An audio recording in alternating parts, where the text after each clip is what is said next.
Hey CSM, we are kicking off a new series today looking at the life of this guy, Joseph. Now, some backstory on Joseph. He is the son of Jacob and Rachel. And if you remember, Jacob, he accidentally married this woman Leah when he was trying to marry her sister Rachel. Both the women also had servants that Jacob took as wives. So Jacob ended up with 12 sons. Joseph is one of them. Jacob, who we also called Israel, was the son of Isaac, who was the son of Abraham. So Abraham was Joseph's great-grandpa. Thanks for listening to Joseph's family history. Now, we're going to pick up Joseph's story in Genesis 37, and you guys, his life has more drama than the Kardashians. Read with me verse 3.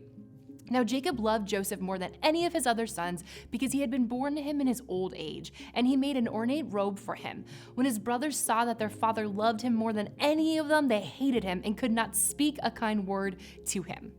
Yikes.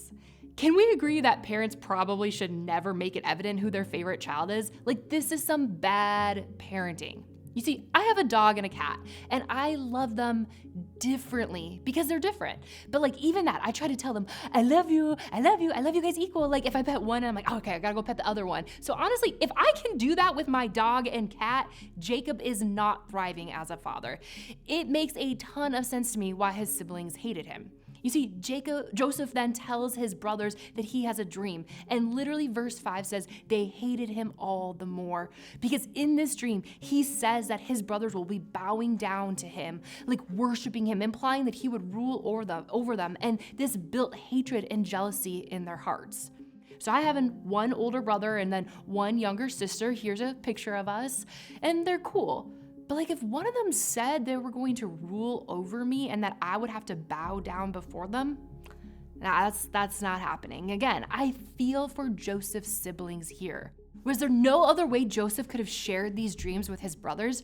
I can understand why Joseph's brothers were jealous of him. What I can't understand is what happens next. Verse 18. But they, Joseph's brothers, saw him in the distance, and before Joseph, rescued them, they plotted to kill him. Here comes that dreamer, they said to each other. Come now, let's kill him and throw him into one of these cisterns and say that a ferocious animal devoured him. Then we'll see what comes of his dreams. When Reuben heard this, he tried to rescue him from their hands. Let's not take his life, he said. Don't shed any blood. Throw him into the cistern here in the wilderness, but don't lay a hand on him. Reuben said this to rescue him from them and take him back to his father.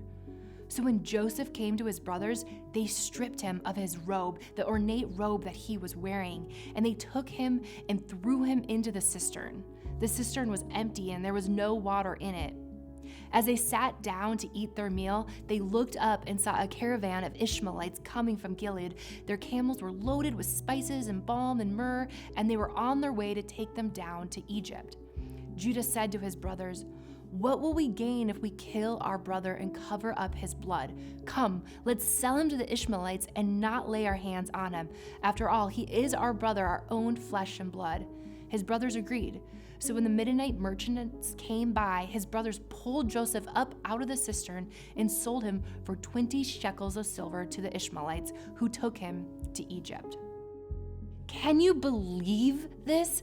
They literally plotted to kill their brother, not because he did something horrible or mean, because they were jealous.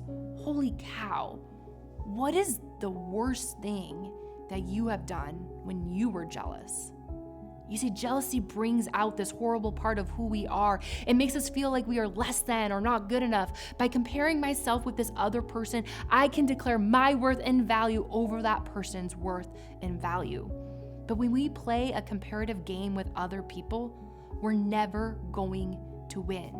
There will always be someone better looking, skinnier, bigger, smarter, funnier, more well-liked, better at sports, a better Christian, etc., etc., etc. We always lose when we are trying to win by comparing. Comparing only leads to jealousy. I know when I'm jealous, I'm so judgmental. All I see are the worst qualities in the person I am jealous of. And in my own emotion of not feeling good enough, I flip it and say, they're not good enough. They're not smart enough. They're not fun enough. When in reality, it's me not feeling like enough. It's me playing a comparison game. It's me being jealous.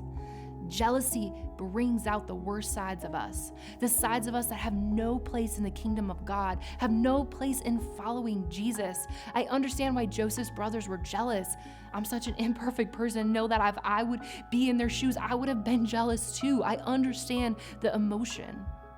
But that was never God's desire in giving Joseph the vision of their future, because Joseph was being faithful in communicating the vision God had given him, and his brothers responded in jealousy. Now, what would you have done in Joseph's place if you had been treated this way by your family? If you had just been taken captive to live in a different land, would you just give up and say, I'll never have the life back that I wanted? I'll never again have a future? Let's keep reading Joseph's story here, verse 39. Now Joseph had been taken down to Egypt. Potiphar, an Egyptian who was one of Pharaoh's officials, the captain of the guard, bought him from the Ishmaelites who had taken him there. The Lord was with Joseph so that he prospered, and he lived in the house of his Egyptian master. When his master saw that the Lord was with him and that the Lord gave him success in everything he did, Joseph found favor in his eyes and became his attendant. Potiphar put him in charge of his household, and he entrusted to his care everything he owned. From the time he put him in charge of his household and of all that he owned, the Lord blessed the household of the Egyptian because of Joseph. The blessing of the Lord was on everything Potiphar had, both in the house and in the field. So Potiphar left everything he had in Joseph's care, with Joseph in charge. He did not concern himself with anything except the food he ate. Joseph showed perseverance. He didn't give up, he didn't give in, he stepped up. Joseph decided that what had happened to him wouldn't define him, and instead would refine him for the season set before him. We don't pretend the bad things didn't happen. We don't just let it go. Instead, it makes us grow. And I need to pause here to clarify. There's no excusing what Joseph's brothers did to him. Let me repeat that. There is no excuse. What they did was wrong, was sinful, and was not representative of God's desire for us to love one another well.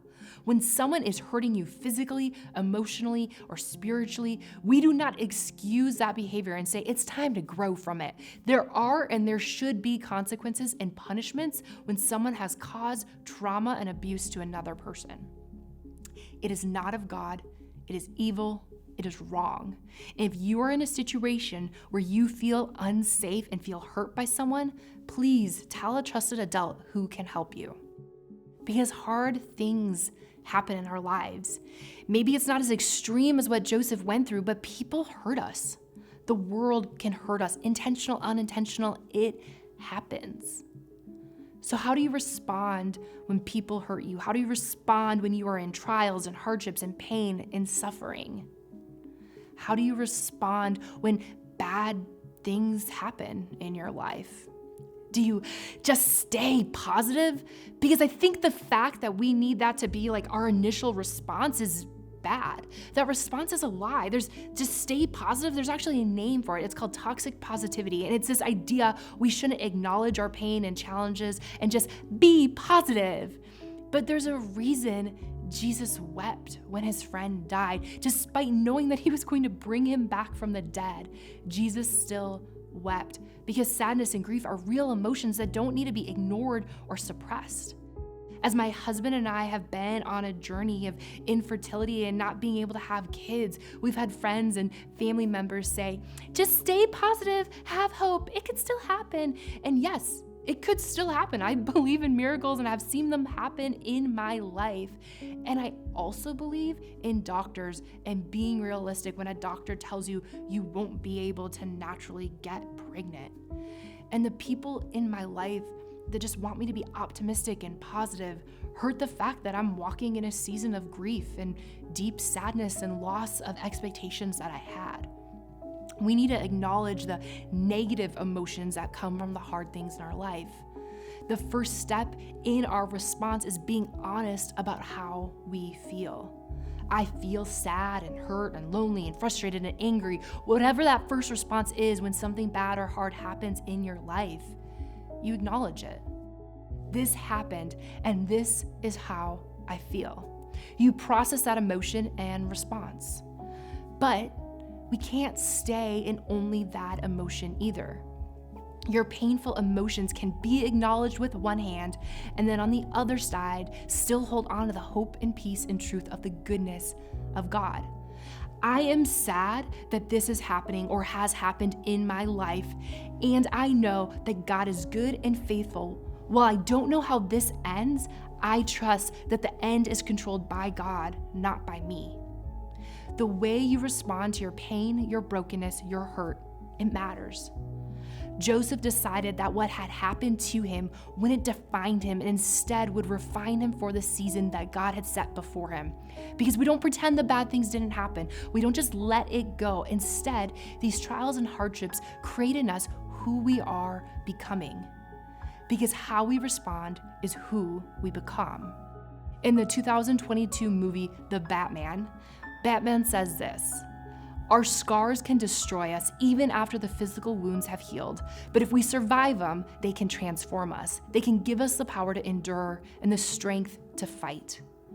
The hardships and trials in your life are all real and they are difficult, and you can take that pain and let it heal. Our scars do not need to stay as wounds. Healing can be found. And this transformation, this endurance, this strength leads us to building perseverance.